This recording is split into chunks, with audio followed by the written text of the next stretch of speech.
Olá, professor, e hoje eu vim apresentar o trabalho final da nossa disciplina de sistemas operacionais, que é o trabalho de sistema de arquivos, e para realizar isso a gente escolheu o sistema FAT32. Eu vou estar dando uma breve introdução aqui do trabalho, porque a gente escolheu esse sistema, e vou estar demonstrando um pouco da arquitetura do sistema e como é que ela funciona e se comporta. Antes de a gente começar, queria destacar que aqui no nosso repositório tem tudo detalhadinho, aqui a documentação do nosso projeto. A gente fez em Java, né? 100% feito em Java.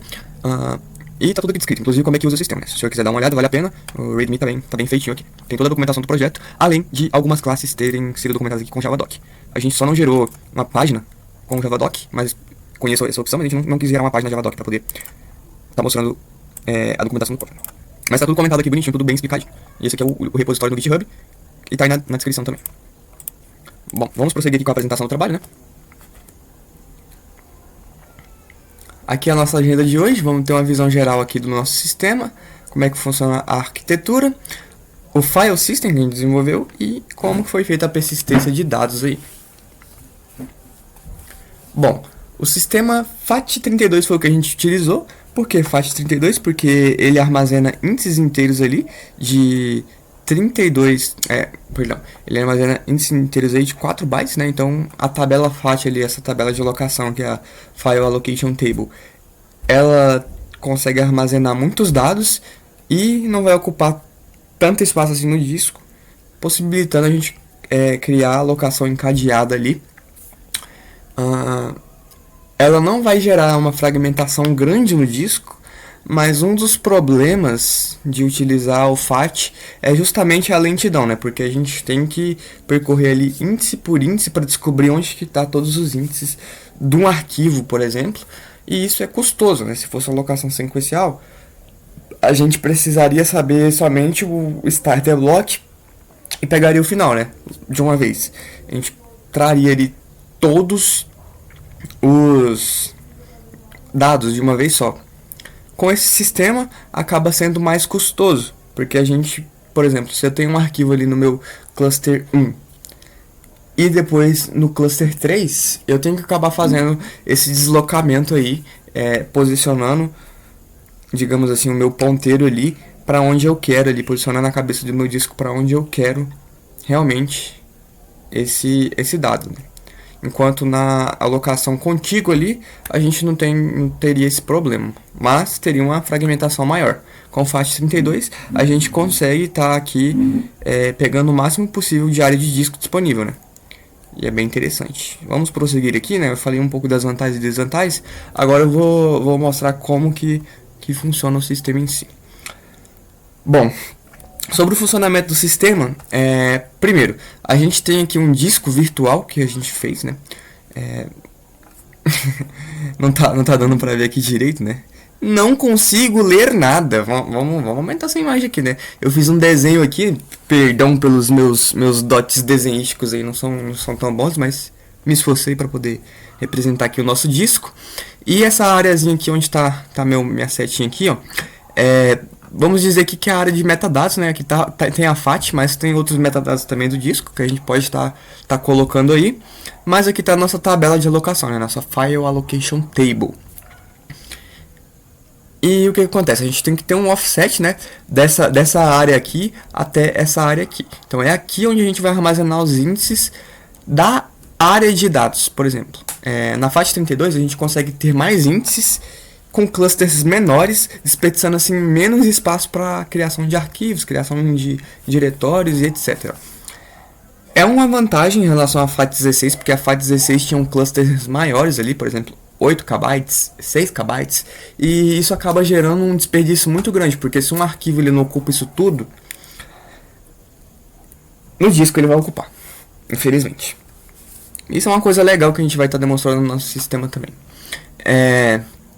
E aqui a gente tem a área de dados, né? Então a gente tem que posicionar aqui, a gente usa um SIC ali, né? Vou estar mostrando. Tem muitos conceitos aqui que a gente aplicou, que o senhor mostrou na aula, então achei bem interessante isso. Então, para a gente estar acessando a área de dados aqui, basicamente a gente posiciona o ponteiro de leitura aqui do nosso disco simulado aqui, né? Bom, essa aqui é a nossa tabela de alocação. Eu quis fazer um desenhozinho aqui, bem simples, para a gente poder estar entendendo como é que ela funciona. Esse primeiro aqui, embora pareça um, é um 2, tá? Perdão aí pela caligrafia ótima, mas esse aqui é o -2, e aqui é onde localiza o nosso root, né? A gente sabe que ele vai estar no primeiro cluster ali da nossa área de dados, e o primeiro cluster da nossa File Allocation Table vai estar alocado para o root também. O restante aqui é o -1, indicando que ele está vazio, ou na verdade não pode ser, né, porque esse aqui é um byte, então para a gente usar um inteiro aqui a gente acaba tendo que um byte não, são 4 bytes, né, cada índice aqui. Acaba que a gente tem que tá utilizando um inteiro aqui para poder estar fazendo essa representação. Um inteiro que tem 4 bytes ali em Java. O bom é que isso também ficou bem condizente um pouco com a vida real, pelas pesquisas que eu fiz ali, né. Geralmente eles utilizam o inteiro de 4 bytes mesmo, e ficou bem mesclado aí, digamos assim. Bom, como eu disse, isso aqui no sistema real, ele é um endereço especial, né, o 0xFF. Tanto é que se a gente utilizar um leitor ali de hexadecimal, quando a gente pegar o nosso disco, a gente consegue ver ali na área de dados esse endereço aqui, 0xFF, representando um espaço vazio que pode ser utilizado, né? E o fim de arquivo aqui a gente marca como -2. Então, supondo que eu tenha que alocar um arquivo aqui, né? Eu primeiro passo, eu vou vir aqui na minha tabela, né? Meu primeiro passo é vir na tabela, vou procurar onde tem área disponível aqui para mim. E, por exemplo, eu achei esse cluster aqui, o cluster 1 está disponível. Bom, eu vi que eu não preciso só de um cluster, eu preciso de mais de um cluster. Então, eu venho e procuro outro bloco livre, achei o bloco 2, eu venho aqui nesse primeiro bloco e marco o próximo bloco que ele tem que saber qual que é. O próximo bloco do meu arquivo, que seria o bloco 2, né? Então eu venho aqui e marco 2, tiro esse -1 aqui, marco 2, peguei todos os endereços ali que eu queria, né? Peguei todos os índices que eu queria, venho aqui e marco como -2. Então é assim que no meu arquivo, por exemplo, eu vou explicar um pouco da estrutura do que é esse arquivo aí, o que ele tem, eu consigo saber onde que eu tô e onde que eu vou, né? Basicamente isso. Mais pra frente, o Watts vai mostrar a implementação do File Allocation Table, então o senhor vai poder estar entendendo melhor como que a gente fez essa implementação aqui. Eu vou explicar mais a visão geral do sistema e a área de dados ali e a criação do disco virtual. Bom, prosseguindo, como eu disse, a gente tem aqui a nossa área de dados, né? Ela vai ter N clusters aqui, depois a gente vai estar dando uma olhada lá no código para a gente ver que tamanho que ficou o nosso disco, quantos clusters deu, quantos índices da faixa deu também, isso vai ser bem legal. E como eu disse, é um cluster de 4 KB e ele tem esse endereço especial aqui, 0xFF, né, para representar no seu cluster. Bom, agora eu vou discutir um pouco da arquitetura do sistema aqui. Isso aqui vai entrar mais nas partes dos requisitos que o senhor exigiu também pra gente. Vamos lá. Bom, o primeiro é a estrutura de diretórios e arquivos que a gente criou. Tem uma classe só para gerenciar isso, eu vou estar entrando mais a fundo nisso agora. Segundo, o gerenciamento de espaço. O Eric vai estar mostrando isso para o senhor posteriormente. O terceiro é operações com os arquivos, né? Acredito que o Eric tenha feito a demonstração ali no vídeo dele, né? Do sistema com a interface e tudo mais. E, por fim, a gente tem aqui a política de alocação. A gente optou aqui por fazer a alocação encadeada. Então a gente hoje utilizou o FAT32, que é o sistema mais simples que tem para fazer isso. E a visualização da estrutura, que eu deixei aqui sem dar muito spoiler aqui, porque o Eric vai estar mostrando para o senhor. Além disso, tem um plus aí que a gente fez, né? A gente consegue interpretar comandos ali. A gente fez um console, então o Vitor vai estar falando mais dessa parte, vai estar explicando como é que foi feita a criação do console, como é que ele funciona, como é que os comandos funcionam ali, como é que ele vai estar emitindo os comandos. E o senhor vai poder estar testando isso aí também, que ficou muito legal, foi uma parte que deu bastante trabalho nesse trabalho. Além da gente fazer a estrutura inteira do projeto em si, isso foi uma parte que deu muito trabalho também, mas a gente conseguiu fazer, ficou muito legal. A gente teve uma dor de cabeça ali, teve um dia que tava todo mundo junto reunindo para poder fazer a manipulação de um arquivo para poder deixar ele maior. A gente passou ali das 4 horas da tarde até uma meia-noite acordado, nós todos juntos ali, e tentando fazer isso realmente acontecer. Aí ficou muito legal mesmo. Mas vamos prosseguir aqui, né?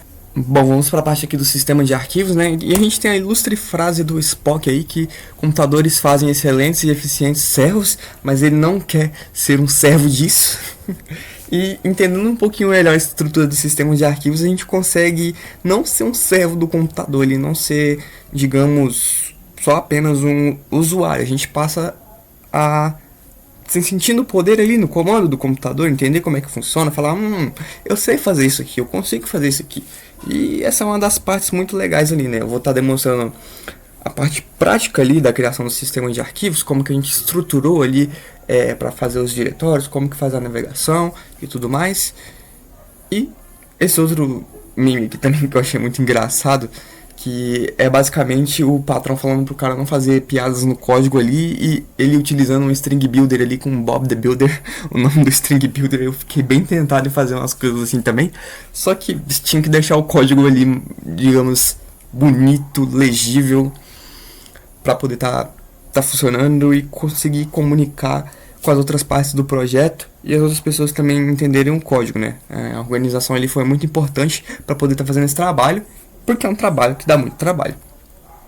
E aí eu vou estar demonstrando essa parte prática, né? Tô só passando aqui o que a gente fez, o que a gente almejou fazer. Bom, agora um pouco aqui na parte de persistência de dados, a gente criou um disco em binário ali, um ponto bin, eu vou estar mostrando ali no nosso projeto depois pro senhor.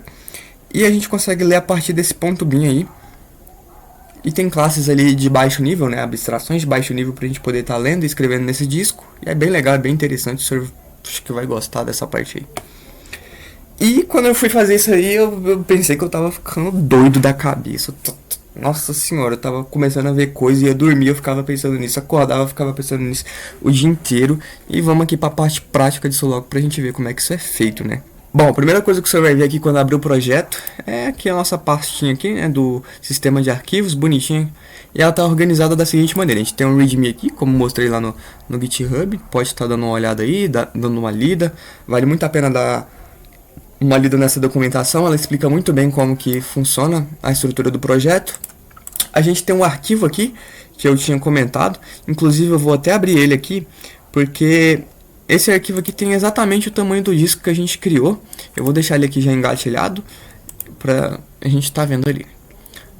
E a primeira estrutura que eu quero mostrar é dentro do nosso package source. Depois a gente vem aqui no main, java org.example. Aqui a gente tem três pacotes principais, né, que é o console, o GUI, que é para da interface, esse aqui é para a gente fazer a interpretação dos comandos, interface, e a parte do sistema em si, que é o sistema de arquivos, né, junto com o nosso ponto de entrada aqui, que é um main. E uma coisa que vale a pena mencionar é que o programa ele roda em dois modos, só que só em um modo do programa você pode fazer a edição dos arquivos, que é no modo interface. Você passa o argumento GUI ali, ele vai rodar ali no modo interface. Se o senhor estiver utilizando o IntelliJ, basta vir aqui em Edit, aí basta escolher a aplicação que vai rodar aqui e passar o argumento dela, né? Se for pelo terminal, tem que usar um comando ali na hora que estiver compilando o código para poder passar esse argumento. Então, aqui no caso a gente vai executar ele no modo GUI, né, para a gente poder estar vendo as funcionalidades, mas ele também funciona no modo de terminal. E para poder estar utilizando os comandos, a gente criou um terminal fake aqui, um terminal falso, não um terminal de verdade. Deixa eu adentrar aqui. É basicamente uma classe que vai receber um input aí de dados. Acredito eu que o Vitor vai estar explicando essa parte aí para o senhor, que é um passo ali do pipeline do console, e ela é responsável por receber ali um path, que é onde ele vai ler ali a entrada, né? Para o senhor estar fazendo essa entrada aí, basta vir em resources. A gente tem a gramática da nossa linguagem aqui, né? Nessa pasta, nesse package, a gente tem a gramática da linguagem aqui. Não vou estar adentrando nos detalhes disso, porque, como eu disse, outro colega vai estar falando disso posteriormente. E a gente tem aqui o nosso teste para tá rodando aqui nesse md.test. Só para questões de exemplificação, eu vou estar tirando esse argumento daqui para a gente estar rodando ele e tá rodando aqui o nosso comando ls. Bom, ls listou aqui fernando.txt, que é um arquivo que a gente tem, né? Eu posso criar, dar aqui um make dir, sei lá, pastinha, e quando eu rodar o programa, ele vai criar o pastinha aqui pra gente. Sucesso, né? Criou aqui o pastinha. Se eu rodar de novo, ele vai falar que não é possível criar o pastinha. Erro, ele retornou um erro, né? Porque o pastinha já existe ali na memória. E ele listou aqui, né? Pra gente bonitinho. Bom, eu posso entrar no pastinha também, cd pastinha. A gente entra ali. Como o senhor pode perceber, para dar mais de um comando é só usar o ponto e vírgula aqui, né? A gente pode dar um cd pastinha pwd, que é um comando para a gente mostrar de onde a gente está até o root. E ele vai estar mostrando aqui, né? Pastinha pwd, que é o barra ali, que é o nosso root. Bom, agora a gente pode voltar aqui para edição, para pôr ele aqui no modo GUI. Beleza. No modo GUI, não vou estar dando spoilers aqui, o Eric vai mostrar posteriormente. Agora eu vou estar discutindo um pouco mais aqui sobre a estrutura do projeto. Bom, o ponto principal que eu quero entrar aqui é no System. Aqui a gente tem alguns packages que a gente se organizou. E eu vou começar aqui falando do Big Boss, o cara que manda aqui na parada de tudo, que é o File System. Ele que é responsável aqui por gerenciar, ele é a abstração de mais alto nível que a gente tem aqui. Ele é responsável aqui por gerenciar a navegação entre diretórios ali. Não só isso, mas ele fornece a nossa árvore de diretórios, né? Aí a gente tem o nosso root e o nosso diretório atual que a gente está, e uma instância do Virtual Disk, que eu vou estar explicando posteriormente como é que funciona o Virtual Disk aqui, que é uma outra abstração que o File System tem acesso. Bom, a gente tem aqui alguns métodos, né, como esse aqui, por exemplo, para pegar o diretório atual. Não vou estar adentrando nisso, eu vou adentrar mesmo no que interessa aqui. O initialize, quando você seta aqui, por exemplo, para ele manter o dado, né, para ele persistir o dado, quando você seta como true, ele vai passar uma rotina para as outras classes ali de mais baixo nível que elas vão estar executando. Eu vou estar mostrando melhor como é que isso funciona ali também. E aqui, a principal função dele é ler o nosso diretório ali, né, eu pedi para o disco ler o nosso diretório no cluster 0. E a gente sabe o que é o cluster 0 ali, como eu tinha explicado, né? O nosso root. Então, ele vai resgatar o nosso root ali.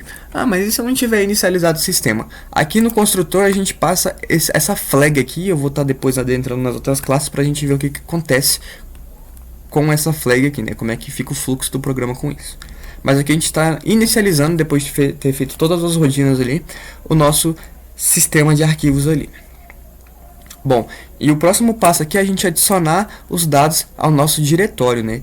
Então, ele vai adicionar dados ao diretório, a gente tem essa função que faz isso. Eu passei o diretório e o index. Esse index aqui é o índice do diretório no disco, né? A gente tem que ter essa informação aí para a gente poder estar fazendo isso. E aqui, a gente tem uma recursão, se o senhor bem reparar, para a gente conseguir adicionar ali os filhos e os dados dos filhos, os arquivos desses filhos ali. Então a gente precisa dessa recursão para que isso aconteça de forma efetiva no nosso programa. Então a gente aqui carrega os filhos do root, né, com essa mesma função ali que a gente tem essa recursão. A gente primeiro carrega o root, depois a gente vai carregar os filhos dele, ele vai buscar os filhos dele, né, porque uma vez que a gente conseguiu resgatar esses filhos aí, a gente consegue basicamente reconstruir o programa inteiro. E vale a pena estar dando uma lida aqui na documentação e estar dando uma olhada. Eu não vou estar explicando mais coisas sobre isso, o importante é isso, né? Que isso aqui é uma estrutura de árvore, né? Então a gente tem o nosso ponto de entrada aqui, que é o root, e a partir dele a gente consegue chegar onde a gente quiser ali, digitando os comandos, né? Se a gente digitar cd o nome do diretório, a gente consegue navegar para esse subdiretório, e a partir disso ele se torna o current aqui, e a partir dele a gente consegue ir para os filhos dele e assim sucessivamente. E se a gente digitar cd ponto, a gente consegue estar retrocedendo. E se a gente tentar retroceder a partir do root da BO, não consegue, né? E ele vai lançar um aviso de erro ali pra gente. Bom, o resto aqui é coisa do Eric, que ele fez para poder estar pegando elementos da interface. Então ele vai estar sabendo explicar melhor para o senhor. Partindo aqui agora para o nosso Virtual Disk, esse aqui é o cara que é responsável por cuidar da nossa abstração do disco virtual. Então a primeira coisa que a gente tem aqui é a nossa tabela de alocação. Quem vai estar explicando isso aí para o senhor é o Watts. Então a gente vai estar utilizando esses conceitos aí que ele explicou aqui, né? E eu vou explicar aqui um pouco do Data Area. Vale a pena, né? A gente está explicando aqui sobre o Data Area. Para o senhor estar visualizando isso, é aqui nesse package disks, e a gente tem todas essas informações aqui do disco, né? Bom, a primeira coisa que eu quero falar sobre o Data Area, antes de falar dele, né, na verdade, é essa abstração aqui dos handlers. É os caras que vão, é uma interface que eu fiz aqui, né, que vai tomar conta ali do Fetch Handler e do Disk Area Handler, porque essas são abstrações de baixo nível ali para a gente poder estar acessando informações no disco, né, no nosso disco em binário ali. E a classe de disco virtual não tem que saber disso, não precisa saber disso, né, nesse caso. Então, esse foi um contrato que a gente fez com essas duas classes aqui. Basicamente, ele vai ter um método initialize, um método read, um método write, um método writeAt. Esse método writeAt aqui, a gente vai mostrar a implementação de todos, na verdade, né, e um readAt. Então vamos aqui para o Data Area Handler para exemplificação. A gente recebe aqui, né, nele um Random Access File, que é o cara responsável pela criação do nosso disco aqui. Ele vai estar, é uma classe do Java que vai estar auxiliando a gente a escrever em arquivo binário, ler em arquivo binário, e ela é muito importante. Então a gente recebe aqui no construtor do nosso handler o ref. A gente também está utilizando aqui, estendendo o AutoClosable. Esse AutoClosable aqui é uma prática muito importante da gente fazer no Java, porque, por exemplo, se esse ref aqui estiver aberto e outra classe tentar utilizar o ref, ou der um open ali, vai dar conflito de interesse, né? Então a gente precisa sempre que terminar de usar ele, fechar. E esse AutoClosable aqui é responsável por isso, né? Se eu vim aqui, a gente sobrescreve esse método close aqui e fecha o nosso ref, né? Ele vai ser chamado ali sozinho. Bom, a primeira coisa que a gente faz aqui é inicializar a nossa rotina aqui do nosso disco, né? Aqui no Virtual Disk, né? A gente inicializa a rotina do Data Area Handler no Virtual Disk ali, no Data Area, na verdade, né? A gente inicializa essa rotina, porque essa aqui é uma abstração de muito baixo nível ali, que vai comunicar diretamente aqui com o nosso disco. Ele seria como se fosse o hardware que comunica ali com a controladora de disco.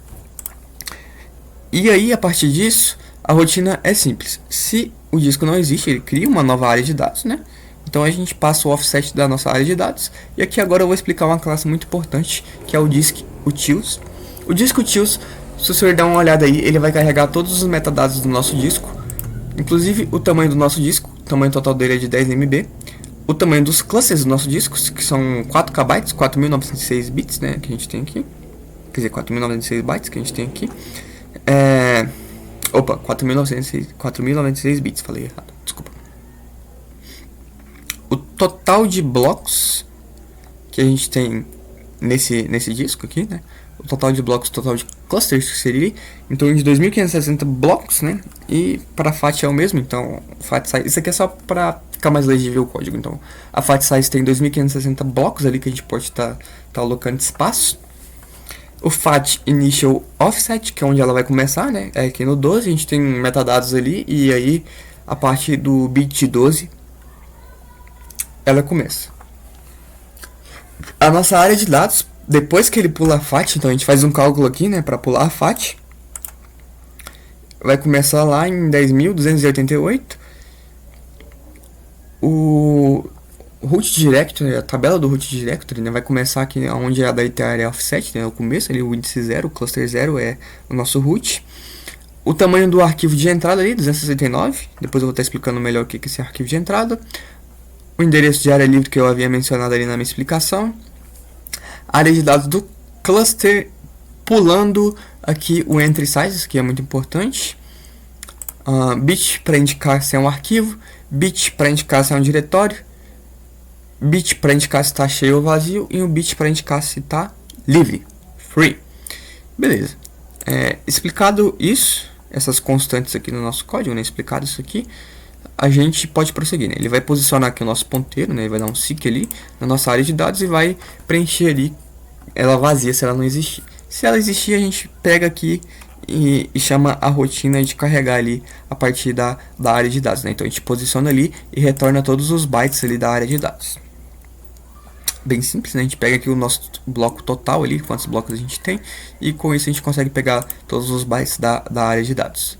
A gente tem uma função que vai ler, né, quer dizer, vai escrever num ponto, então a gente passa o index que a gente quer que ela escreve. A gente tem uma função para escrever o disco inteiro. A gente também tem uma função para escrever em um ponto específico.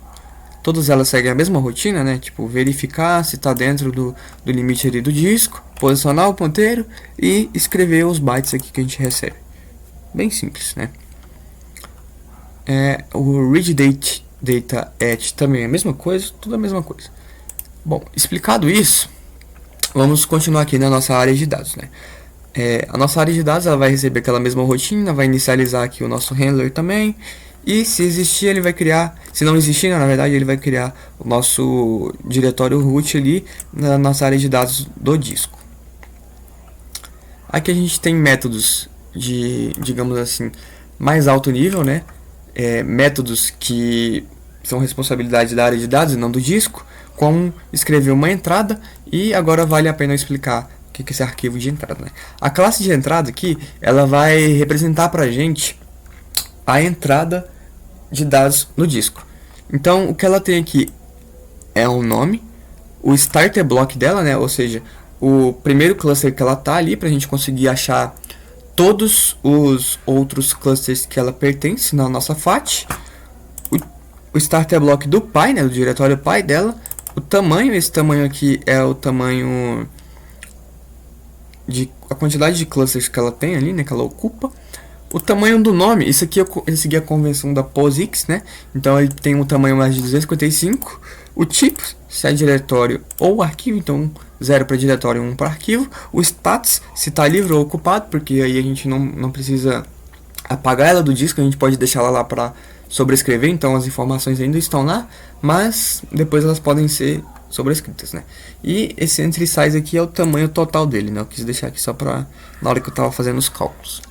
E aqui a gente tem funções utilitárias para poder estar fazendo essa manipulação, né? Getters, setters, nada de demais. O que importa aqui para a gente estar entendendo agora é esses métodos aqui, né? A gente tem um método para converter ele em entry e a gente tem um método para converter ele em bytes, né? O método recebe um array de bytes ali e esse aqui converte ele em bytes e retorna um array de bytes para a gente poder estar enviando esses dados ali para o disco, né? Para poder estar escrevendo ali no disco. Bom, então a função data_area ela vai ter essas funções utilitárias aí para a gente poder estar manipulando as entradas e conteúdos também, né? Essa é a responsabilidade dela, né? Aqui voltando agora pro disco, a gente tem a mesma coisa ali das rotinas para poder estar inicializando ou não. E a gente pode montar um disco novo, né? Como eu já havia informado. Esses aqui são os metadados do disco, tem uma função para a gente ler isso, embora a gente não tenha utilizado. E aqui a função para adicionar a entrada. Agora perceba aqui como foi importante a organização do código, deixou essa classe aqui mais legível. E aí o que a gente faz aqui é somente procurar o starter block dele, depois que a gente acha ali na FAT, né? O Watts vai explicar como é que funciona essa lógica aqui. Depois que a gente acha o bloco livre para poder estar alocando esse arquivo de entrada ali pra gente. E aí a gente utiliza ali os métodos utilitários da área de dados para poder estar escrevendo essa entrada no nosso disco, né? A primeira chamada aqui é para escrever ele na sua própria tabela de alocação e a segunda é para estar escrevendo ele na do seu pai. Bom, o próximo passo é editar a entrada. Isso aqui é muito simples, ele recebe uma entrada e o conteúdo que a gente vai estar editando dela. Isso aqui é bem legal estar utilizando, ainda mais na hora de estar removendo uma entrada do disco, isso aqui ajuda bastante. O restante das funções o professor pode estar olhando na documentação do código, que vai estar bem explicativo aí também. São funções utilitárias aqui que o nosso disco virtual vai estar utilizando. E aí, o nosso console, aqui na parte do parser, tem os comandos que vão estar utilizando essas funções aqui do nosso file system, que vão ser disponibilizadas pelo disco virtual. Então, todas aqui bem documentadas para estar dando uma olhada. Então, agora, os nossos outros colegas vão estar explicando aqui o restante do sistema. E essa foi a organização dele. Só para não deixar passar em branco, eu vou rodar aqui o sistema, né? Queria dizer que a gente deixou aqui para o senhor uma homenagem ali, né? Perceba que ele fez a persistência dos dados ali, fez a persistência dos dados e criou a pastinha e trouxe aqui pra gente.